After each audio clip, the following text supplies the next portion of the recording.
So welcome back everyone, welcome back to Math Explore Infinity. If you are watching my video for the first time, then I'm happy first of all that you have found me, and if you are here to deepen your understanding of mathematical concepts or enhance your knowledge on specific topics, you are in the right place, right? So, and once again, if you are passionate about improving your mathematical knowledge and understanding, please feel free to subscribe, right? And yeah, if you find the content engaging, please share it. Share the link, right, with your friends and and siblings or whatever, right? So they might discover something fascinating here also. Okay, so in today's exploration of convex functions and their minimizers, we are driven by the challenge of extending optimization principles to functions that may exhibit non-differentiable points, right? So say you want to minimize the following problem, you want to solve the following problem, right? This minimization problem. So say you want to solve, want to minimize the function f, right? Over all the x, over x, in the space x, right? So say this is problem P, right? And assume that your function f here, where f, right, is a function defined from x into the 2-point compactification of R, right? Where f is convex, right? And not differentiable everywhere, and not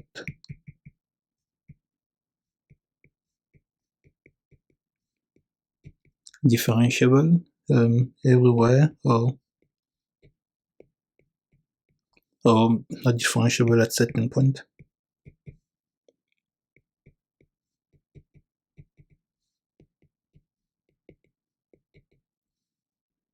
Right, so let me just highlight not differentiable everywhere or a certain point. Right, a common example, you can think of the absolute value function, right? So you can think, for example,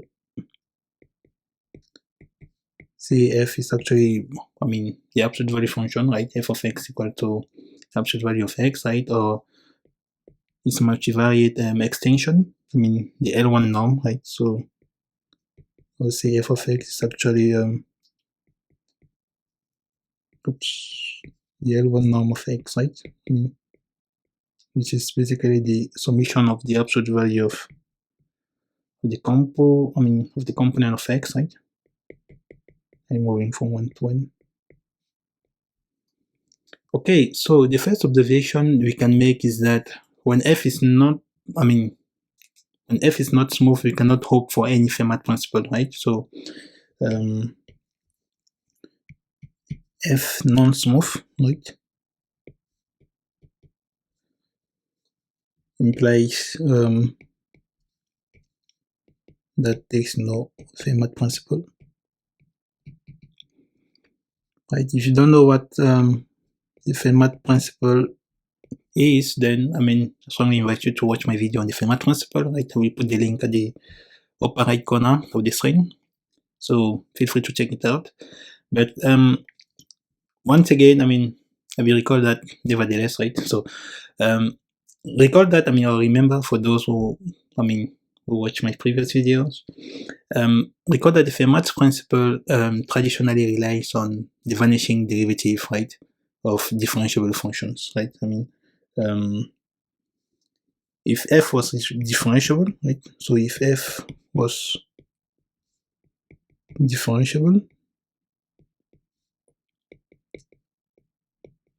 Gâteau differentiable if you want, right? Then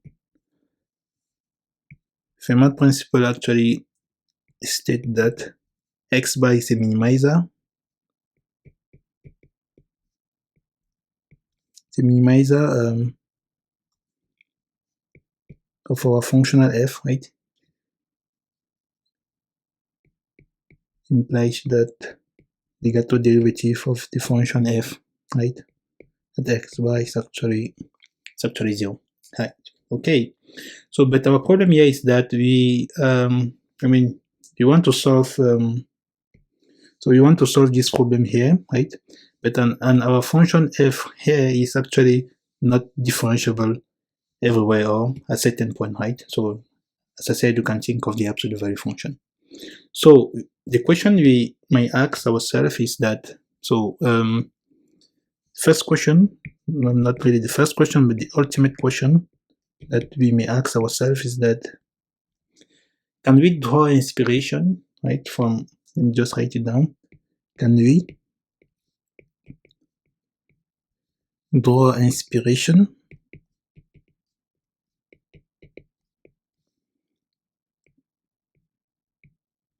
from Fermat principle,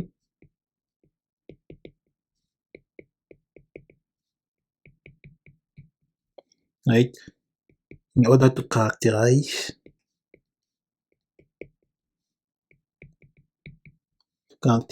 minimizers of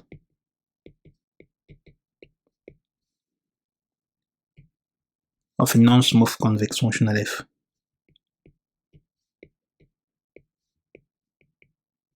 A non-smooth convex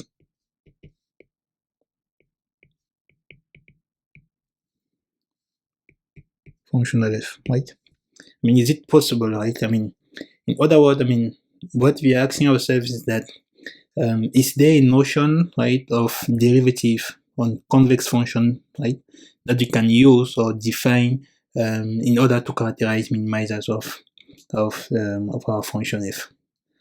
So, well, it turns out that there is hope, right?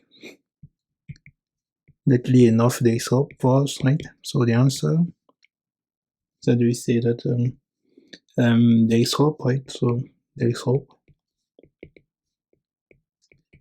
as convexity implies directional differentiability.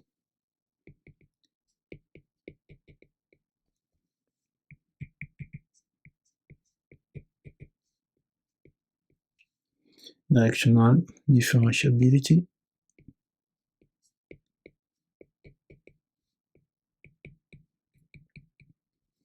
Right, so let me just highlight this, right, convexity. So if you have convex function, then it is directionally differentiable. So convexity actually ensures that, I mean, you have a derivative to work with, right? Which is already something good, right? In fact, it's actually, I mean, the coolest part is that directional derivative kind of aligns with the spirit of Fermat's principle, right?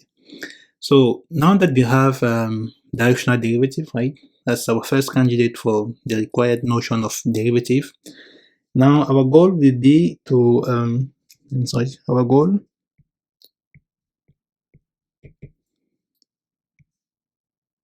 will now be to look out for conditions. So goal, look out for conditions, right, related to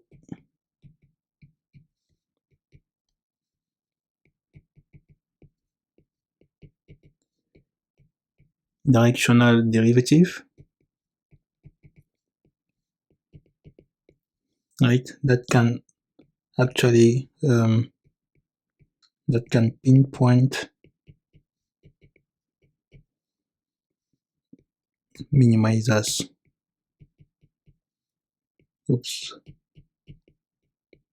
minimizers of our non-smooth convex function f, right? So this will be our goal, right, for this video or this lecture.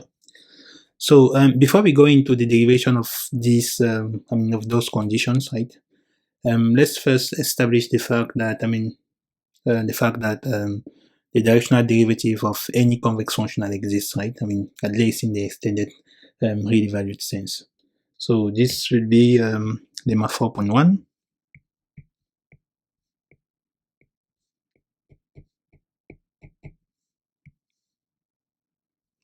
So let f be a convex function. So let f define from X into R in the 2-point compactification R bar, right? Or the completion of R. So let F be convex, and let X actually be in the effective domain of F, right? And let, say we'll have a direction H, right? So let H in X be given. Right, so let me just highlight that our function is only convex, right? So there is no other properties on F. So if F is convex, right, and then X actually lies in the effective domain of F, right? I mean, this was actually, just for your recall, so this was actually the set of X in X, right, such that F of X, I mean, doesn't blow up, right? Those are those are elements of, of the space X for which the function values doesn't blow up. I mean, it's not infinity. So in this case, so if F is convex, right, and then you have a direction H and the point X in the effective domain of F, then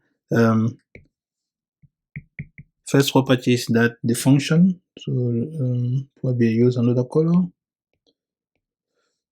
Yeah, so the function phi, right, defined on 0 plus infinity into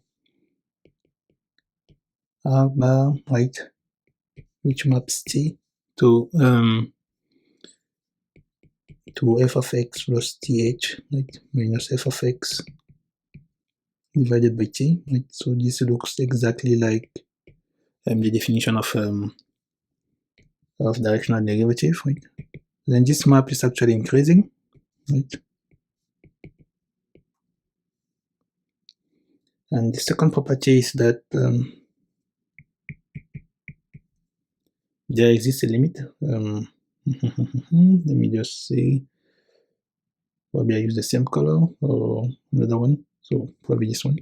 So there exists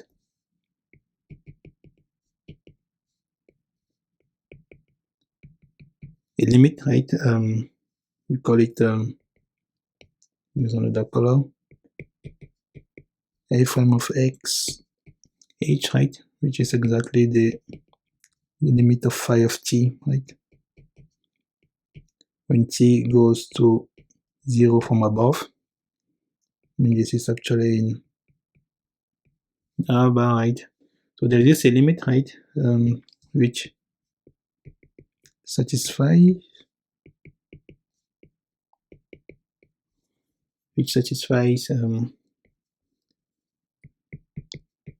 f prime and the point x, right, in the direction h is less or equal than f of x plus h, right, minus f of x, right?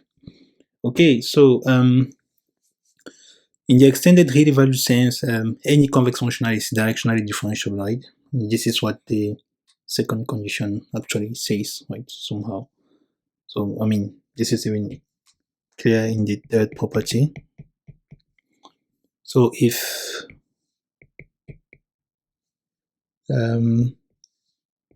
x is actually in, the interior of the effective domain of f, right, then the limit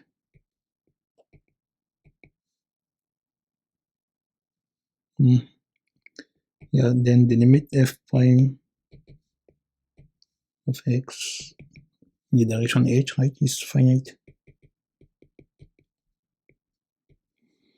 Okay, so the proof is not actually difficult, right? So, but I will only give you, this is just the proof idea, right? I will not go through the whole thing, right? So, for the first point, it's about increasedness of the function phi. So for that, I want to prove that phi is increasing. So let S and T, right, be in such a way that say X is actually strictly less than T, right, and both of them are strictly positive, right. I mean, if you insert the definition of phi and rearrange, I mean, the terms, then it is easy to see that phi of X is actually less or equal than phi of T, right, if and only if f of X plus sh is actually less or equal than s over t, right, of f at the point x plus th plus th, right, plus 1 minus s over t f of x, right. So, and you should observe that this condition here, oops, let me just put it this way probably. Now observe that this condition here, but this hold, right, by convexity, right, by convexity of the function, the convexity of the function f, right, since you can basically write x plus sh, right, as convex combination of x plus th, right, and x, right, and of course those things here, right, they live in 0, 1, right. Okay, so from this you can basically conclude that once phi is increasing. Okay, so the second property is rather straightforward, right? In fact, so the second property, right, the claim follows from the first one. I mean, follows from I, mean from the first property. Since oops,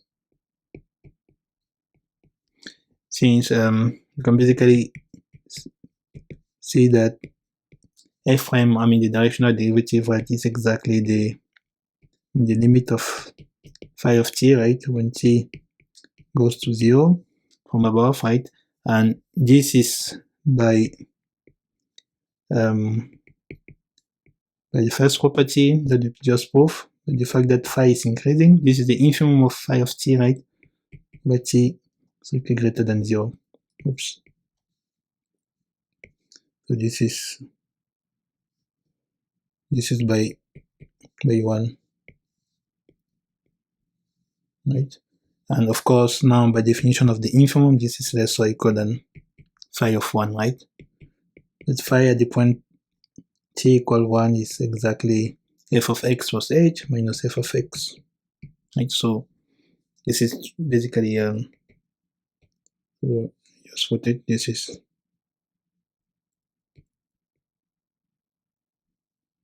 by definition of the infimum. Okay, so so the second property hold, and the third one, I leave it to you, right?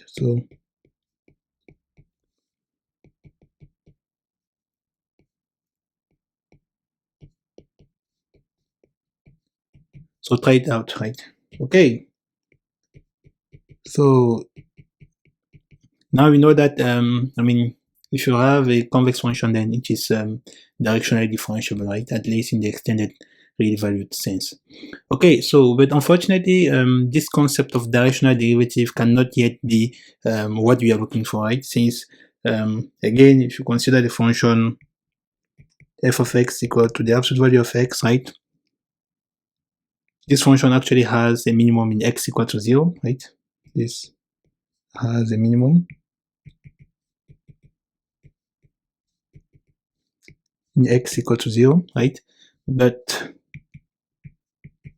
I mean, if you compute the directional derivative, right, of the absolute value function at the point 0, right, in direction h, right, this is exactly equal to the limit of f of th, right, divided by t when t goes to 0 from above, right, and this is exactly the absolute value of h, right, which is strictly greater than 0, at least for all h, I mean for all direction, I mean different from 0. So well, we just don't have like the Fermat principle, we just don't have f prime of 0 comma h equals to 0, right, for some h, right, different from 0. So let me just highlight this, we just don't have this, right? But the good thing is that we at least have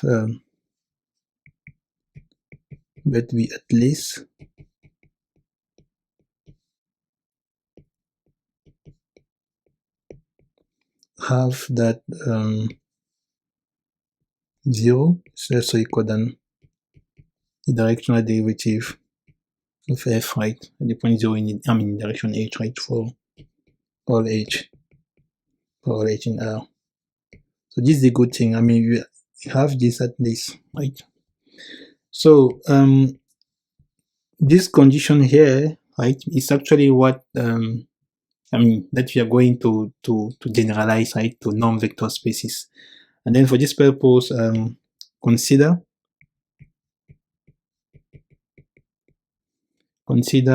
for convex function f, right, defined from x into the completion of R, right, and any x, right, in the effective domain of f. So consider the set, put it in column, consider the set of linear bounded functionals.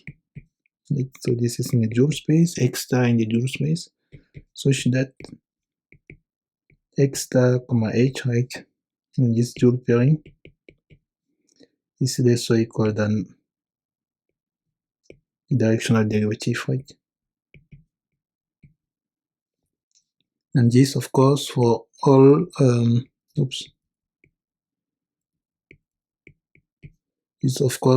direction h in x, right? Okay, so let's call this 4.1, right? I will refer to it later on. Now, well, I mean, we can even express actually this set without directional derivative, right? Because remember that, I mean, from our very first lemma, we saw that this is actually less or equal than f of x plus h minus f of x. So there is a way to express this whole set here without directional derivatives. So this is done the following lemma. So this is lemma 4.2. So let f, right, defined from x into the completion of R be convex, and let x also, I mean, little x be in the effective domain of f, right? So let me just highlight some key points. F should be convex and x in the effective domain of f, right? Then for any linear bounded operator, so the following statement are equivalent.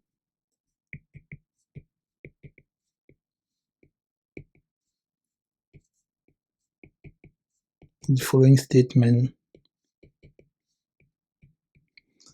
are equivalent. So the first statement is that, I mean, this duality pairing, right? This is actually less or equal than a form of x comma h, right? For every h in x, right? So this statement here is equivalent to the following. Maybe I change the color. It's equivalent to saying that this dual pairing here is actually less or equal than f of x plus h minus f of x, and of course for every h in x. Okay, so well, the proof is not difficult, right? It's actually trivial. You can try it yourself, right, if you want. For instance, I mean, if you want to prove that 1 implies 2, right? I mean, you only need to use you only have to use lemma 4.1, right? Which is use the fact that in lemma 4.1 we prove that the directional derivative, right, is actually less or equal than f of x plus h minus f of x, right? So you have the result, and for the other implication, right, I mean the reverse implication, what you need to do is actually to exploit the fact that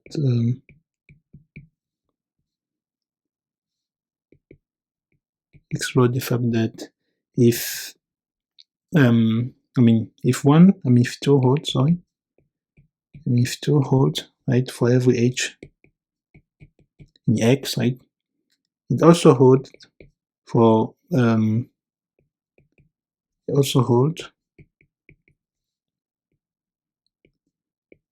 th, right? And this for every t is strictly positive, right? Because x is actually a vector space, right? So then what you have to do, you divide by t, then divide the relation you obtain by 2 by using th instead of h, right? So you divide by t and let t go, and make t small enough, right? And let t goes to 0 from above. Okay, so this will be enough for you to to prove the following, the equivalence between the two statements. Okay, so now what I would like you to see is that, to observe, is that if we introduce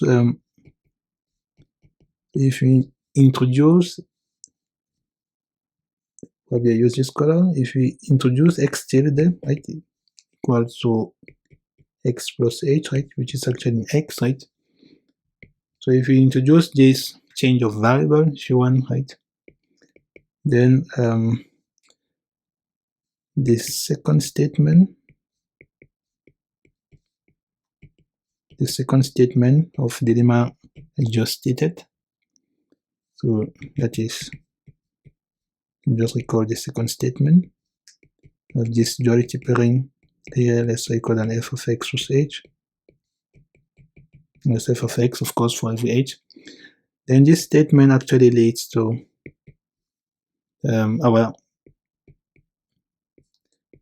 this will lead to our desired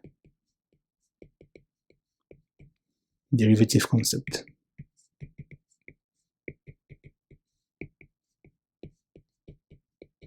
Right? So if you introduce x tilde at a change of variable, then you get something like x tilde at x star, sorry, at the applied to x tilde minus x is less or equal than f of x tilde minus f of x, right? So we have the following definition, right? If you introduce this change of variable, then you have the following definition.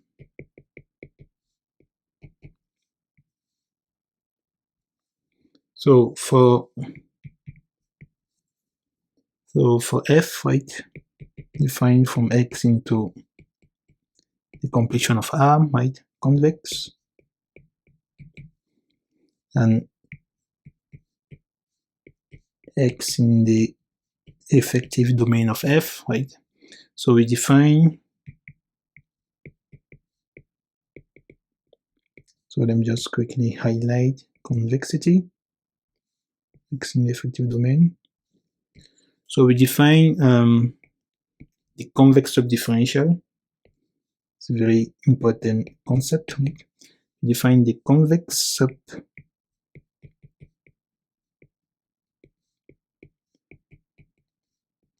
subdifferential, differential of f at x, right, as put it in color. So it is usually denoted, we usually denote the convex subdifferential of at x this way, right? This is kind of like this symbol, like partial derivatives. So convex subdifferential of f at x, right? So this is actually the set of linear bounded operators, right? The case where x is equal to r, then this is actually the set of slopes. So it's a set of linear bounded operators, right? Such that I will write it down here so as not to break the x to the comma x, that's equal than f of x tilde. Let me shift it a bit.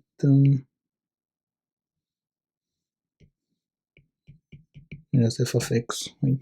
And this should hold for all x tilde in x, right? Okay, so this is actually the definition of the convex subdifferential. And well, this is, of course, this generalizes the notion of gradient or derivative that you know. Okay. So what you have to note is that, so let me just put it in bracket. So note that, x tilde being outside of the effective domain of f is actually allowed, right? It's allowed since, for the simple reason that for x tilde outside of the effective domain of f, right, the inequality is trivially satisfied. Since in this case, the inequality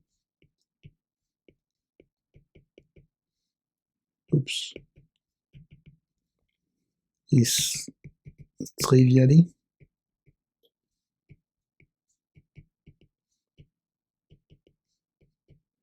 satisfied, right? So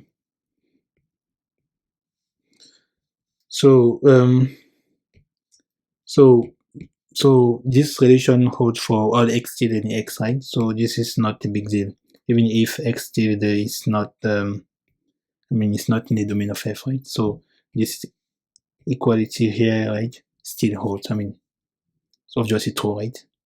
Because if x tilde is not in the domain of f, then this quantity here is equal to plus infinity, right? So, and of course this will hold trivially. Okay, so one last remark is that for x, right, being outside of the domain of f, right? Because remember, in the definition of the convex subdifferential, right, we require x to be in the effective domain of f, right? So for x outside of that domain, right, we set convex subdifferential of f at the point x to be the empty set. Okay, so let's have a couple of remarks, further remarks. So the first thing is that maybe I use another beautiful color.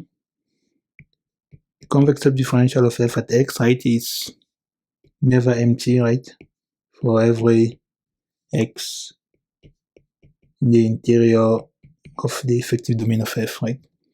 And we will prove this a bit later on in this lecture series, right? But if you are eager and curious enough, right, to know how one might go I mean, one might show this result, then can actually give you a hint, right? I mean, the proof actually, I mean, the argument uses the so-called separating hyperplane theorem. So this is, we say, use the separating hyperplane theorem.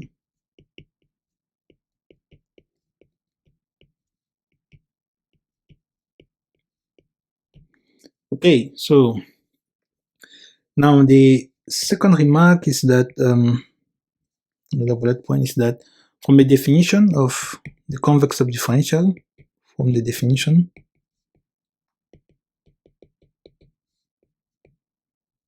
of convex subdifferential of f at the point x, it is clear that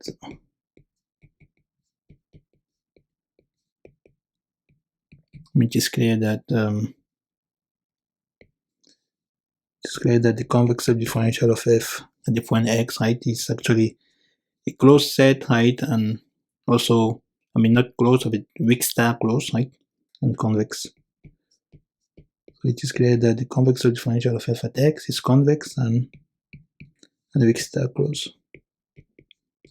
The weak star means closed for the weak star topology, right? So, and again, well, I mean, if you are struggling with topologies, right, weak or weak star topologies, and you don't know what it means, well, I strongly invite you to check out my playlist on functional analysis, right? So, okay, so from the definition, right, it is rather straightforward that the convex subdifferential of f is always convex, right, and weak star closed, regardless of the fact that f is convex or not.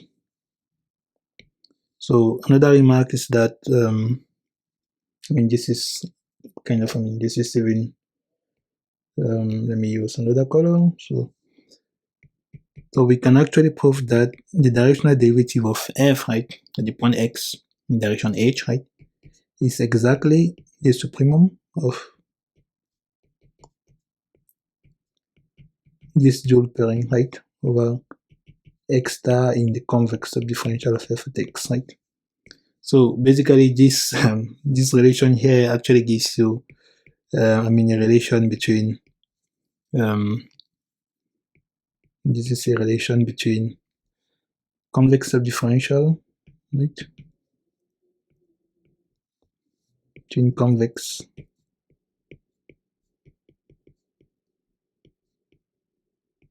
subdifferential and directional derivative.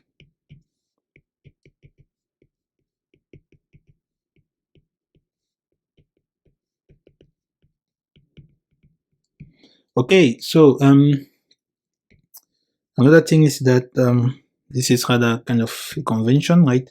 An element, we call it, I mean, an element will use xi, right? An element xi in the convex subdifferential of f at the point x, right, is called subderivative, right? So you use this color. It's called subderivative, right, or subgradient at times. It's called subderivatives. Okay, so well, now xi in the convex subdifferential of f at x, right? So this actually means that this is by definition. So this means that xi is actually linear bounded operator, right? And the graph is following inequality in this duality pairing, right? Is s equal than f of x tilde minus f of x, right? And this holds for every x tilde in x. Now, I would like to ask you a question. I mean, what if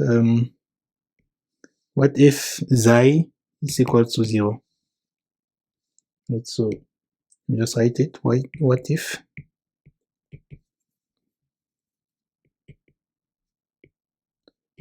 xi is actually the zero function, right?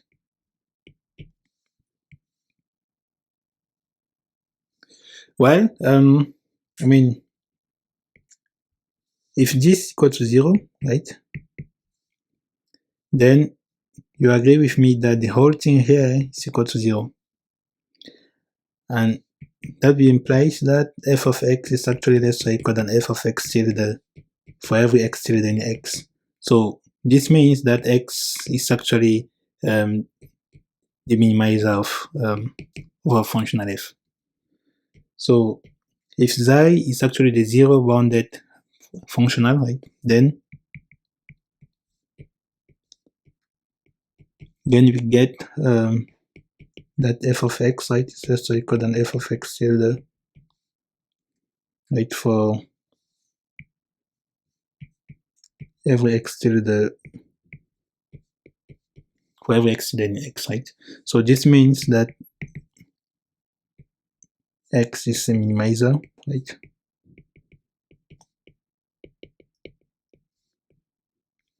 The minimizer of f. So a straightforward observation is that, let me just write observation.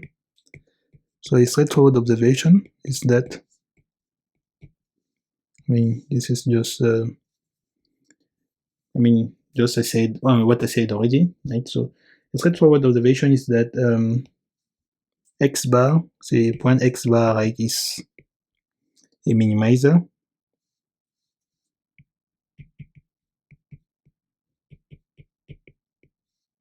It's a minimizer of f, right? If and only if 0 is actually the convex subdifferential of f at the point x bar. So we have a new notion of derivative, right? So and with this new notion of derivative, we have a sort of Fermat principle, right? We have a new notion of derivative. So this is theorem 4.3.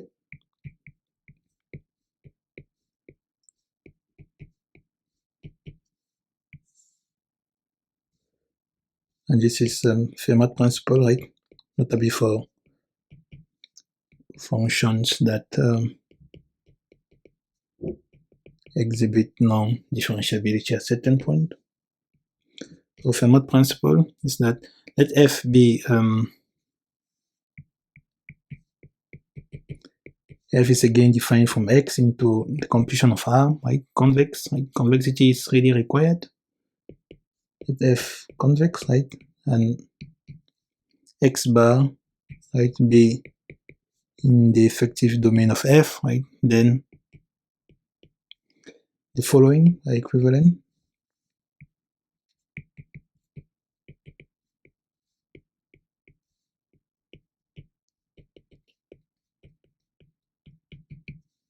Let me just highlight convexity, right, because it is really crucial. X bar in the effective domain. So the following are equivalent. First property is that, it is basically what I stated already. 0 is in the convex subdifferential of f at x bar, right? If and only if x bar is a minimizer of the function f. Right? So, and again, this thing here, what we are using under a different color. So this here actually characterizes, the global minimizers of any function f, right? So this characterizes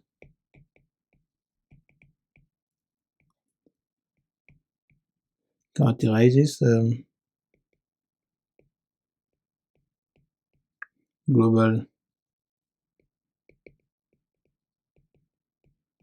minimizers of any function f, right? Function that is convex. Okay, so the proof is trivial, right? So I will not really prove it. Proof is obvious, right? So I leave it to you, right? So So, however, I would like to draw your attention on the fact that this condition here, this condition here actually matches the geometrical intuition, right? So let me explain what I mean. So let's say geometrical intuition.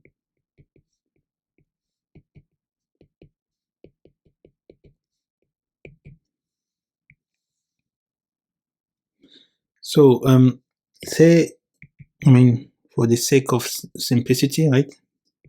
Say x is equal to r, right? So which is of course, so if x equal to r, right, then the affine function,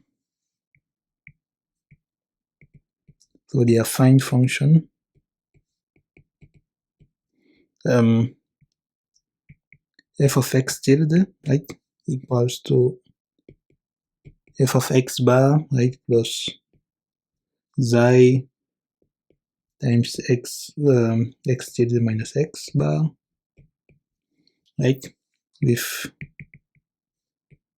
xi, the convex subdifferential of f at x bar, right. This actually describes, this function f, this function, this affine function here, right, describe a tangent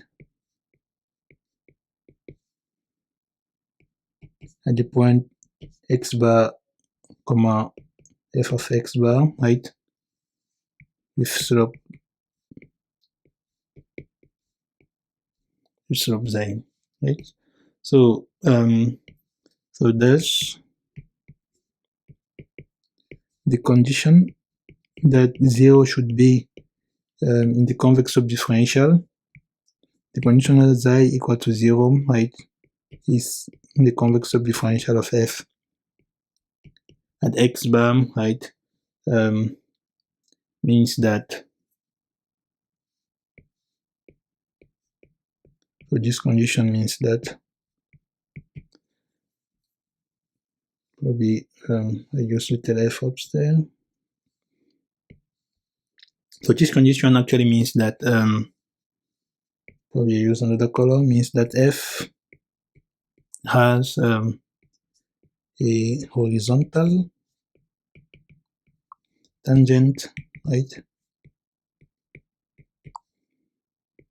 at the point x bar. So this is basically the geometric intuition, and then you will see, for instance, how this actually coincide with, for instance, correspond to our example that we have with the absolute value. So say, I'm not very good at drawing. I'm not that good at drawing, but okay. So say you have something, the absolute value function, right? So this will be something like this. Yes. So this is the absolute value function, right? Now, if you are actually if you want to look for all lines that actually, so this is the absolute value function. So if you look for all lines, let's call it f, right? If you look for lines that actually lies below the function f, right, then we could have things like this, for instance. Could have something like this, right? Could have something like this as well, right? Can even have something, there are many of them, right? So, and you can even get something, we use a different column, can even have this function here. So let me just highlight this. Okay, so to have this, those are the possibilities, right? And then you see that, this here is actually the line with slope 0, right? So, and here, if you use our definition of, subdifferential, you see that 0 is indeed in the convex subdifferential of the absolute value function, right? So at the point 0. So that is, I mean, with this, we clearly have that 0 is a minimizer of our functional f, right? So, and of course, I mean, you can even hide, I mean, convex subdifferential of the absolute value of the function f, right?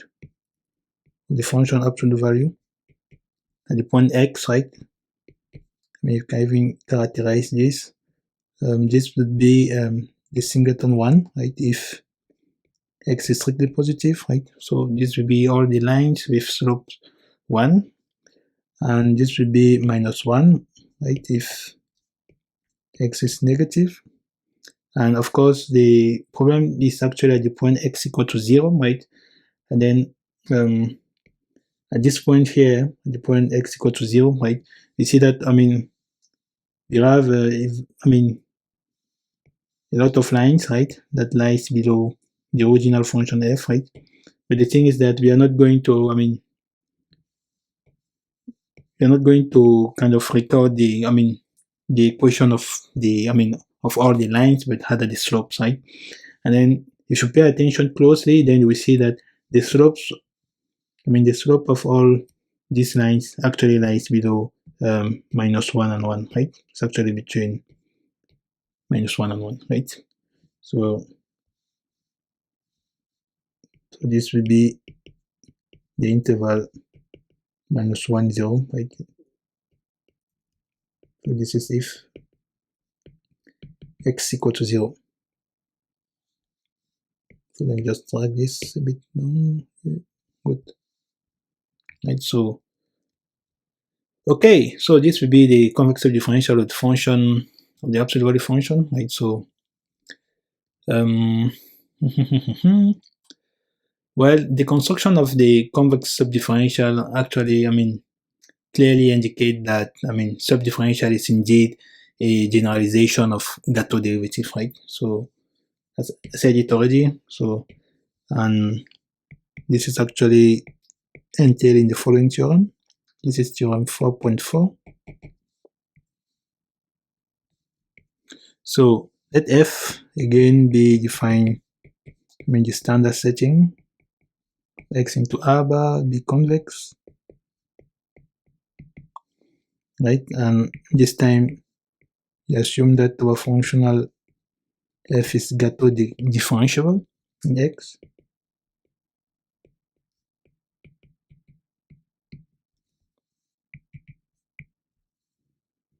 Then, before writing the conclusion, so let me just highlight key points of this theorem.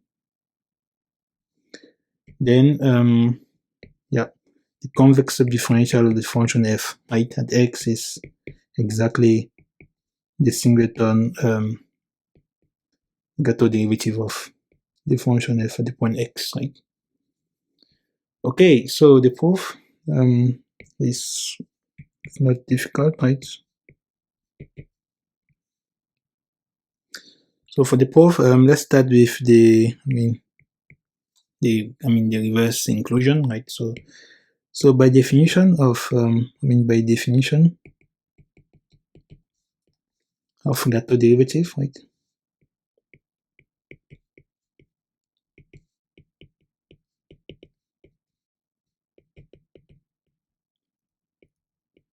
So by definition of Gateau derivative, we have that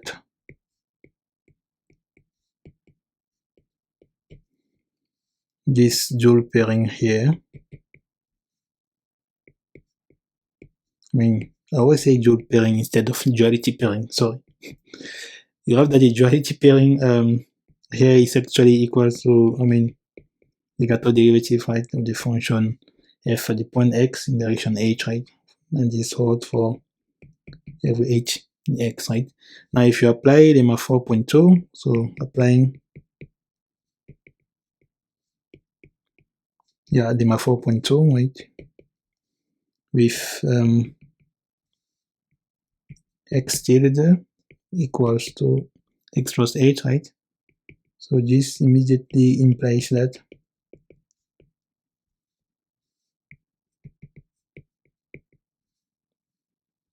just highlight lemma 4.2.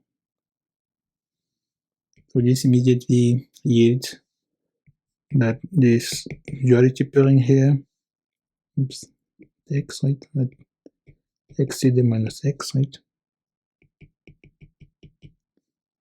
this is equal to f prime of x by 2h, right, and this is, I'll just say this is by lemma 4.2. Let me just drag it, squeeze it this way. This is by lemma 4.2, let's say equal to f of x tilde minus f of x, right? So this equality is actually by, this is lemma 4.2 exactly. So from this you see that the Gato derivative, right, of the function f at the point x is indeed in the convex subdifferential of the function f at the point x. Okay, so now I mean the other inclusion, right? So conversely,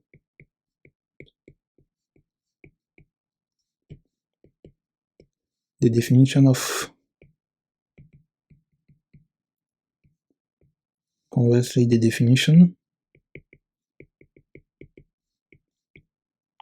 the definition of an element, say xi in the convex subdifferential of f at x, right, with h equal to x tilde minus x, right, implies that, so this implies that this duality pairing here is less or equal than f of x plus h, right, minus f of x, right? But this is equivalent to, this is by lemma 4.2 once again, right? This is equivalent to saying that this duality pairing is less or equal than f of x, I mean the f prime, not f of x, f prime, the directional derivative of the function f at the point x in direction h, right?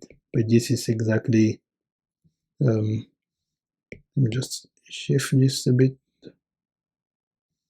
But this is exactly the Gato derivative of the function f at x, right, applied to h. Now, since, of course, since x tilde was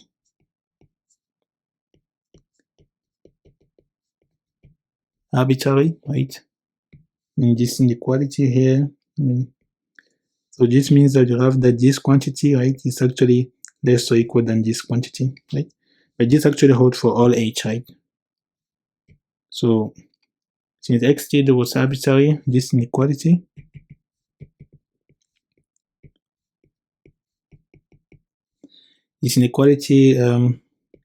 has to hold